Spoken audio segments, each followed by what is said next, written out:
that primarily? When my parents were living in our home the almost 11 years, we were at headquarters.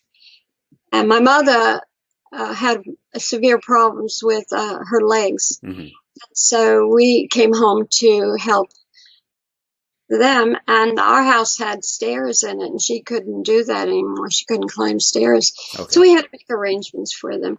So that was a paramount reason. But at the same time, the child abuse situation was becoming so profound in my life. All I could do was think about this, and as information was coming to me, and the discussions were daily with a very small group of people in the writing department, four basically. Lloyd Berry over the department, he knew about the issue. He was very well acquainted. He was a very smart man, actually. Had a lot of education, worldly education behind him anyway. So when I told Harry Ployan that I was leaving Bethel, I also suggested that we needed to convince the governing body that we had a really serious problem. So he and I we brainstormed on it. And so we decided, due to some information I'm not going to now discuss, it just takes too long. It's not a secret. It just takes too long. And we discussed that the issue at the time was regarding repressed memories. After The Awake came out, so many people came forward, men and women, and said they remembered when they were abused. They had pushed it aside. And then in years later, after this, they were triggered, and they remembered what happened to them. And it was men in positions. It wasn't the rank and file Jehovah's Witnesses. It was men in positions that molested them. I have heard back in those years every kind of story you can imagine of this, that this was happening. There was accusations of ritual abuse.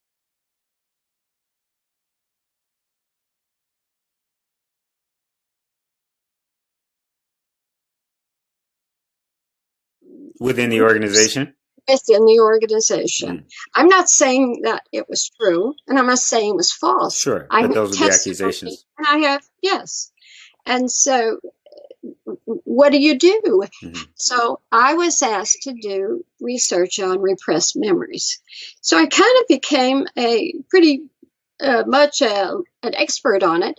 But at the same time, the governing body was being influenced by Ted Jaracz, who was a very powerful member of the governing body. Many of them called him the boss. And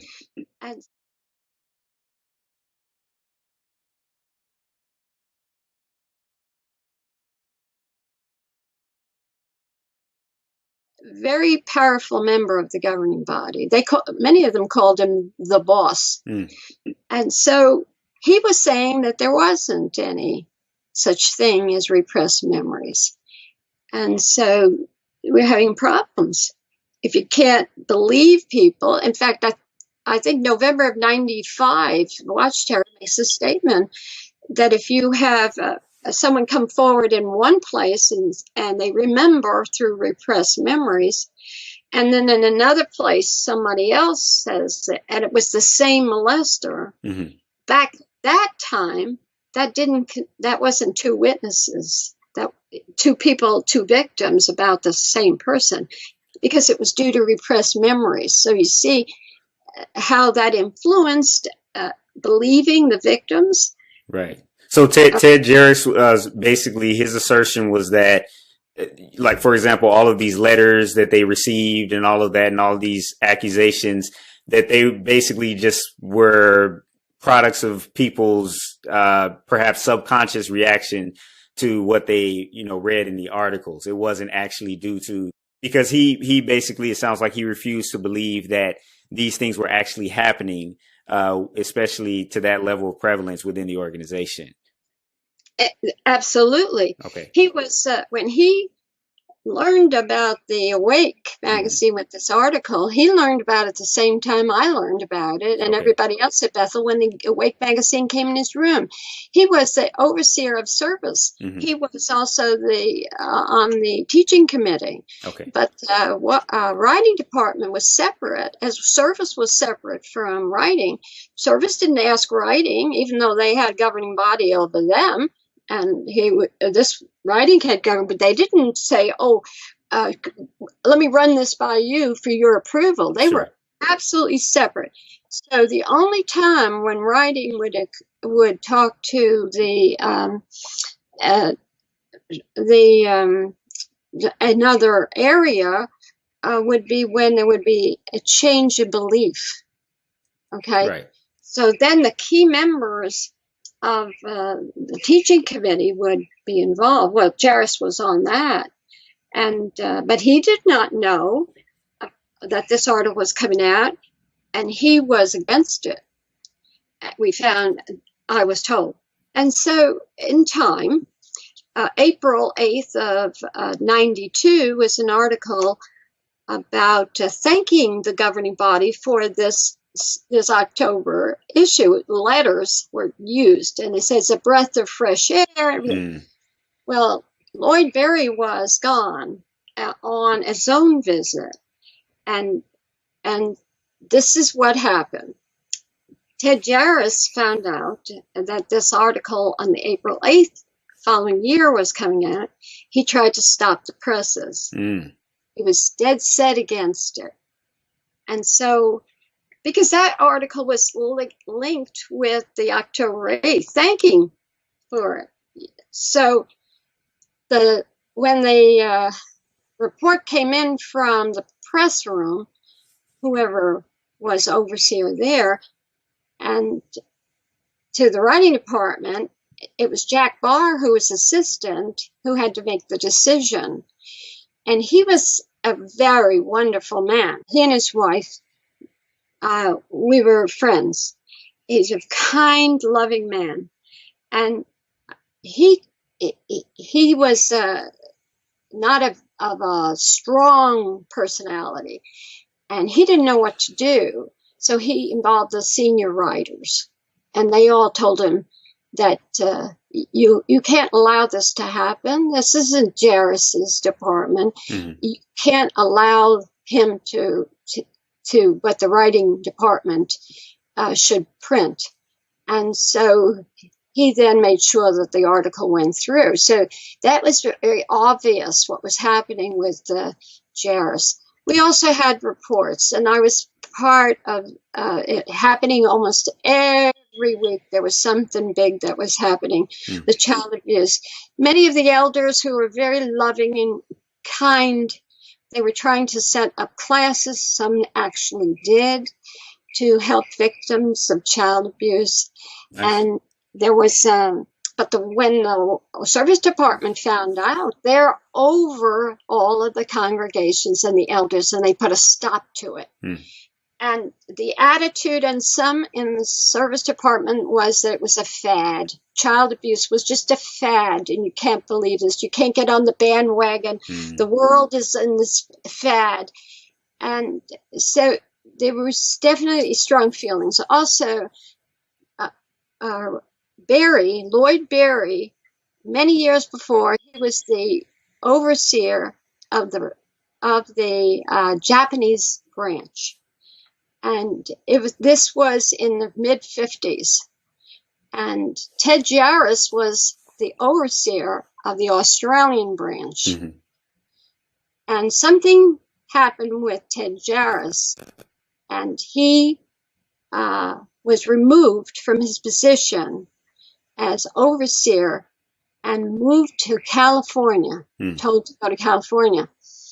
The accusations against him are not out there, but it was Knorr who had Lloyd Berry come from Japan to investigate. So Lloyd knew what it was, recommended his removal. In the years, many, many years later, I was informed that Ted Jaracz was removed for molestation. Okay. Wow. See, Ted went to Gilead at the end of the 40s, the early 50s, somewhere right in there. I could locate it. Okay. And he was waiting on his paperwork to go to Australia in the beginning of the 50s. I know that. But by around the mid 56, 55, 56, the accusations were against him. I see. When he went, Nora told him to go to California. And 6 months, right away, he went and married. He told the woman he married that he was never going to marry. He told 6 months before he was never going to marry. I have that as a fact. But he married her right away. And then within 6 months, Nora put him into the special work. So they were into the circuit work. And then into the branch district work. And from there, just before 72, I have the actual dates, and he was called in to be a governing body member. I have an understanding also on that whole period of time. And so I kind of understand what happened, why he was never claimed to be one of the anointed. And all of a sudden he becomes one of the anointed at the end of the 60s.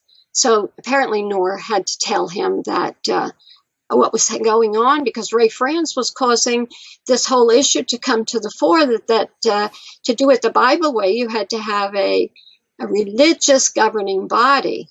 And the reason I say that is because in the book of Acts, the description of going up to Jerusalem and handling the problems of the early Christian organization, apparently there was a governing body over the early Christians. Well, the governing body at that time, in the 50s up till the 72, was Noor and Franz and Suter. And they were the president, vice president, and secretary of two corporations. So they were, if you look in the Proclaimer's book, the early chapters talk about these men were the governing body. And Ray France is showing, plus another fellow that he worked closely with, who I won't mention his name, and Dunlap also, and him, that the governing body, it's a religious sense, a spiritual sense, and not to be, just because you're president of a corporation, that doesn't make you the governing body of in a religious sense. So at the time, 18 people became of the governing body, and Nora did not like it. Ray France's book talks about that. Yes. And so Nora is not happy about this, so he invites, Ted Jaracz, to come to New York, and he becomes a governing body member.